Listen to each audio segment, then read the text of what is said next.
Olá, hoje o programa Assembleia de Portas Abertas recebe aqui na sala da CCJ, a Comissão de Constituição e Justiça, o médico Wilton Francisco Gomes, que é cardiologista e veio falar sobre colesterol, já que no mês de agosto é celebrado o Dia de Combate ao Colesterol, Dia Mundial de Combate ao Colesterol. Doutor, seja muito bem-vindo à Assembleia Legislativa do Paraná. Obrigado pelo convite. E falar desse tema tão importante, né? Já que o colesterol é um dos principais fatores de risco para doenças cardíacas, e a gente tem dados aqui de que são 300 mil mortes por ano no Brasil por conta de problemas relacionados a problemas cardiovasculares. Exatamente, Jordana.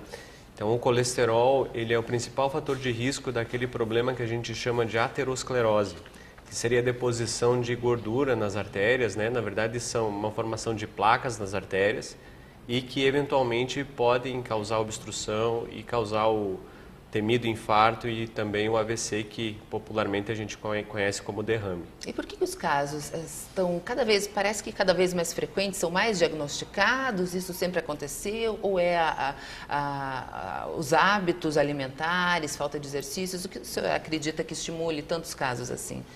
Provavelmente é uma combinação desses fatores que você acabou de comentar, né?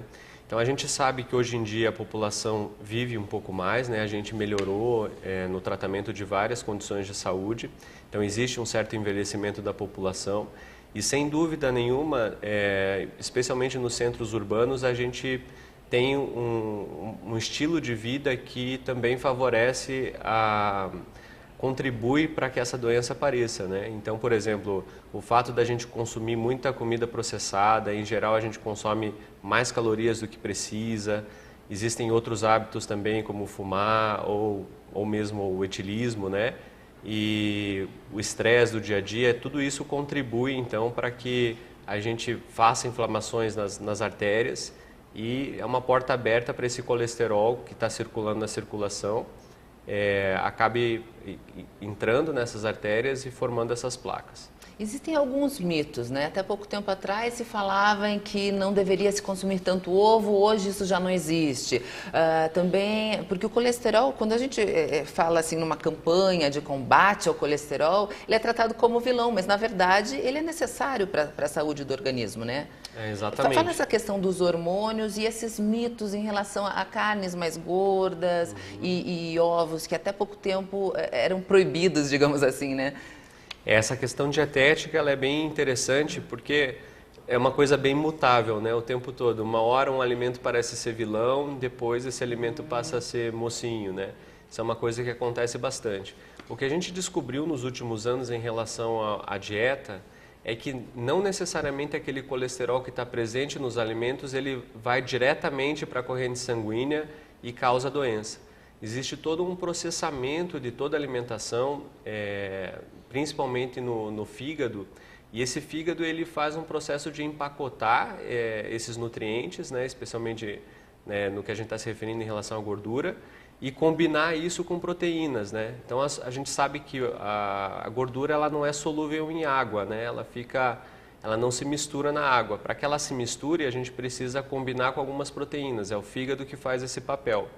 Então é mais uma forma de como o fígado processa toda essa alimentação que a gente consome e como a gente tem a nossa receitinha de bolo que vem da genética, que o fígado é capaz de sintetizar colesterol também. Como ele faz esse processo é que vai dizer quanto de colesterol bom, que seria o HDL, quanto de colesterol ruim está circulando. Então não é exatamente só o colesterol que a gente consome. O que a gente sabe é que existem alguns tipos de gordura que são mais prejudiciais para essa questão aí da saúde cardiovascular, que seria aquela gordura saturada. Então a gordura presente principalmente nas carnes, né, aquela gordura que em temperatura ambiente ela é mais sólida, ela é uma gordura maléfica, né? Ela tende a aumentar os níveis de colesterol ruim e diminuir o colesterol bom. Entretanto, aquelas gorduras do tipo poliinsaturadas, como as dos óleos de oliva, extra virgem, oleaginosas em geral, elas tendem a aumentar o colesterol bom, que é o HDL. Então, existe uma questão de qualidade dos alimentos que a gente consome e também de como o fígado processa tudo isso. Isso vai fazer o resultado final de quanto de colesterol bom ou ruim a gente tem no organismo. mas não é exclusivamente da dieta. A gente também produz muito colesterol e existem essas funções vitais também que você comentou. A gordura, o colesterol em si é fonte, é um substrato para a formação de vários hormônios, para a vitamina D, então é essencial para a vida. Agora, o que é proibido, continua na lista de proibido, realmente é aquela gordura trans, aquela gordura hidrogenada, né? Exatamente. Essa não traz nenhum benefício para o organismo. Exatamente. Essa gordura que ela é mais sólida em temperatura ambiente, né? A gente costuma relacionar mais essa gordura de carne mesmo. Ela tem um papel bem estabelecido já em relação à doença cardiovascular. Né? Então, na verdade, a gente nunca diz que é proibido, né? A gente diz que a gente tem que consumir com parcimônia, né? Não pode consumir todo dia, por exemplo. E a gordura trans, que é aquela feita em laboratório, né? Aquela da bolacha recheada, muitas vezes dependendo do sorvete, enfim, das guloseimas em geral. A gente, provavelmente, um dos fatores relacionados ao aumento da incidência dessas doenças está relacionado ao consumo de comida processada, né? Sim. Que é essa comida que a gente encontra pré-pronta no mercado, né? E comida de micro-ondas, principalmente, né? Então, com certeza, ela tem um nível de gordura trans bem superior às comidas in natura. E isso provavelmente está relacionado também com o aumento da incidência de doença cardiovascular, principalmente nesse meio mais industrializado, né, nas grandes cidades. Agora eu estou vendo aqui um dado da Sociedade Brasileira de Cardiologia de que 67% das pessoas não sabem informar as taxas de colesterol, não tem ideia de como estão esses índices. É preocupante. Isso é extremamente preocupante, né? É recomendável que pelo menos aí uma vez ao ano as pessoas, especialmente aquelas que estão mais numa faixa de risco acima dos 40 anos, saibam o seu nível de colesterol, né? Então hoje em dia o trabalho que a gente faz é de estratificar o risco do paciente, de cada pessoa. Cada pessoa é um indivíduo com uma história particular. Não existe mais aquele índice, aquele alerta que dependendo do número do exame já acende, depende do perfil. Depende do perfil. Então essas metas que a gente chama de colesterol, elas são individualizadas. Então, por exemplo, se é um paciente jovem que nunca teve nenhuma doença cardíaca, não tem história na família, o nível de colesterol para ele é um pouco acima do que a gente toleraria, por exemplo, para um paciente que já teve um infarto ou já teve um AVC. Então, essas metas elas são bem individualizadas. É lógico que níveis muito elevados de colesterol, por exemplo, um colesterol LDL acima de 190, a gente até suspeita de que seja uma doença familiar, que tenha um componente, por exemplo, genético na família. Geralmente essas pessoas têm história na família de doença muito precoce e aí acende aquela luzinha vermelha. Mas, em geral, essas metas do LDL, do colesterol ruim, são bem individualizadas para cada perfil de risco. Você falou do LDL, explica para a gente o LDL e o HDL, o colesterol ruim e o colesterol bom. Perfeito. Então, o colesterol dentro da circulação, ele funciona mais ou menos como se a gente tivesse um caminhão que deposita o colesterol nas artérias e um caminhão que recolhe esse colesterol das artérias, né? Então, o que deposita a gente chama de LDL, que seria o colesterol ruim. O fígado produz essa partícula, é uma partícula de proteína junto com gordura, e à medida em que esse colesterol ele passa pelas artérias, ele percebe que existe lesão nas artérias, ele acaba infiltrando as artérias e ali se forma um foco de inflamação que depois vai progredindo e vai formando uma placa. Já o HDL seria como se fosse um caminhão de lixo, ele vai passando pelas artérias, identificando aonde existe essa infiltração de colesterol ruim e vai recolhendo esse colesterol, né, limpando a artéria, digamos assim. Então o cenário ideal é que a gente tenha um colesterol HDL alto para que faça toda essa limpeza, digamos assim, e tenha um colesterol LDL, que é o colesterol ruim, baixo, para que não deposite nas artérias. E o que faz para aumentar esse colesterol bom? Existem alguns fatores que a gente já identificou como fatores que aumentam o HDL. Então, exercício físico talvez seja o campeão, é um dos fatores que mais aumentam aí o HDL. Tanto faz de força, aeróbico, enfim, qualquer exercício. Os exercícios aeróbicos, eles são melhores para esse fim. Eles conseguem aumentar de uma maneira mais eficiente, né? Então, a gente recomenda que seja feita pelo menos 150 minutos durante a semana de atividade física aeróbica, né? Mas lógico que qualquer atividade física já é melhor do que nenhuma atividade física. O sedentarismo talvez seja a pior situação que a gente pode encontrar aí. Alimentação. A alimentação, então, esses óleos bons que a gente comentou anteriormente, né? Que estão presentes aí nos peixes, nas castanhas, oleaginosas em geral. São as poliinsaturadas, também aumentam o HDL. Ômega 3 de farmácia. Uhum. Ajuda? Olha, depende da qualidade. Existe uma polêmica aí, né? O ômega 3 é bem polêmico pelo seguinte: se a gente estudar o ômega 3 isoladamente para saber se ele melhora o HDL, no exame de laboratório ele até melhora. Porém, estudos que tentaram identificar se o HDL, se o aumento do HDL secundário ao ômega 3 traz uma redução de infarto ou uma redução de derrame, isso não conseguiu ser comprovado. Então seria mais ou menos como um efeito cosmético garantido, né? Eu vou melhorar o exame, mas não necessariamente eu vou melhorar a saúde desse paciente. Então, em geral, a gente tem colocado o ômega como uma segunda linha.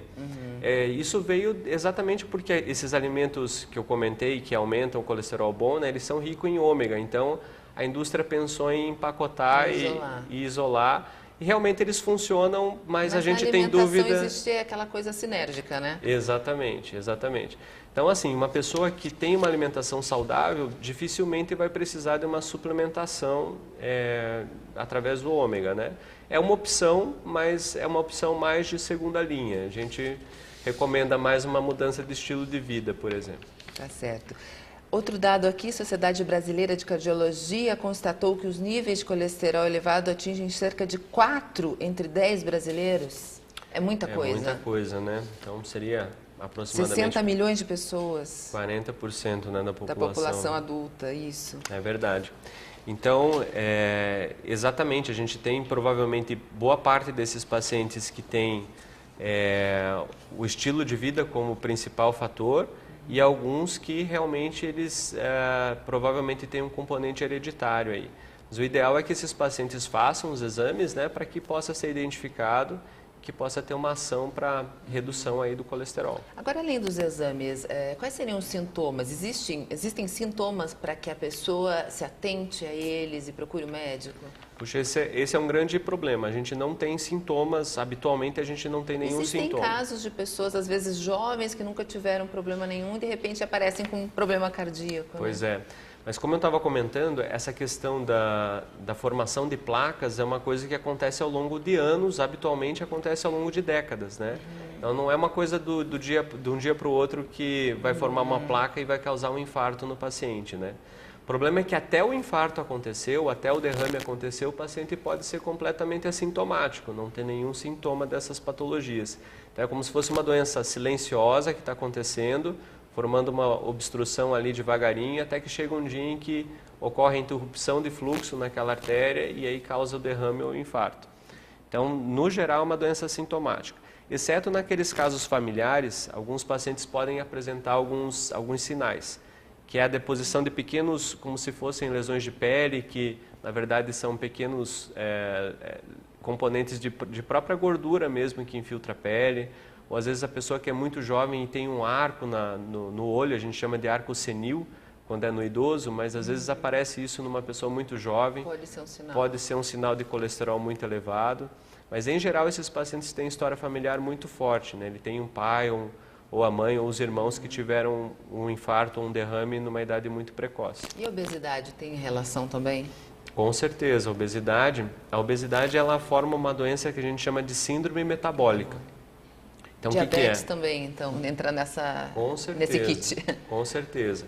Todo o metabolismo de gordura e especialmente o metabolismo de açúcares, né, está alterado nesse paciente que tem o que a gente chama de gordura visceral, que é essa gordura mais depositada na região abdominal. Então esse paciente ele vai ter risco aumentado de diabetes, de hipertensão, geralmente ele tem HDL baixo, ele tem triglicerídeos elevados. E a combinação de todos esses fatores aumenta em muito aí a chance de ter um infarto ou ter um derrame. Tá certo. De forma geral, então, não tem jeito, a dica mesmo é ficar atento a esses sintomas, esses fatores e cuidar da alimentação, do estilo de vida. Isso. Na verdade, assim, boa parte dos pacientes, mesmo seguindo as recomendações de mudança de estilo de vida, às vezes não vão conseguir obter aquele nível de colesterol ideal para aquela faixa de risco. Nesse caso, pode estar indicada a terapia com medicações. Então, a gente tem uma série de medicações que já foram bem estudadas e que, além de reduzir o colesterol de maneira efetiva nos exames de sangue, ele consegue prevenir também os eventos, que seria o infarto ou o derrame. De que forma que essa medicação age? O que a gente mais utiliza na prática são as chamadas estatinas. Essas medicações elas agem numa etapa de formação do colesterol no fígado.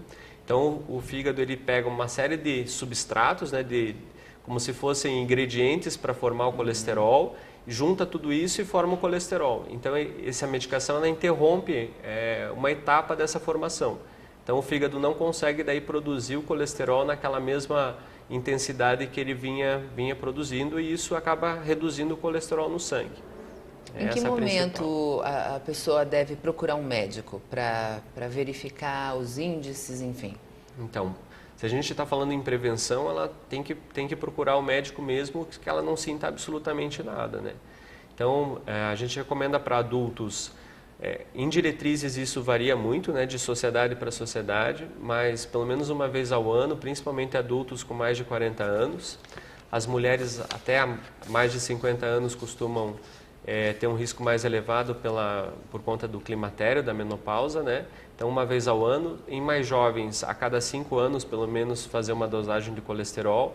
E, atualmente, as crianças também, pelo menos, uma vez em cada etapa ali da infância e da adolescência, precisa fazer uma dosagem também. A gente não tinha falado das crianças, mas hoje em dia a gente tem visto mais casos, né, de crianças com colesterol alto e isso assusta os pais, os médicos também. Com certeza. Então, essas placas elas podem estar se formando e mesmo na infância, né? Então, quanto mais cedo essas placas estão se formando, mais precoce é o início da doença. Nos casos familiares, isso já é identificável na infância e nos casos em que existe um erro alimentar ou às vezes uma questão de hábito de vida muito ruim, já desde muito cedo a gente também consegue identificar. Então, crianças, hoje em dia, existe um índice de obesidade grande, né, em crianças. Elas estão mais sedentárias porque antigamente se brincava muito na rua, hoje as crianças estão com celulares, videogame, então muito em casa, comendo comida processada. Então é algo que realmente os pais e a sociedade em geral precisam ficar atentos. Doutor Wilton Francisco Gomes, cardiologista, nosso entrevistado de hoje. Muito obrigada pela presença, pela participação aqui na TV Assembleia. Obrigado. Obrigado pelo convite. E se você quiser acompanhar a entrevista na íntegra, no nosso canal do YouTube, canal da Assembleia Legislativa do Paraná, no site também, alep.pr.gov.br. A gente volta ao longo da programação.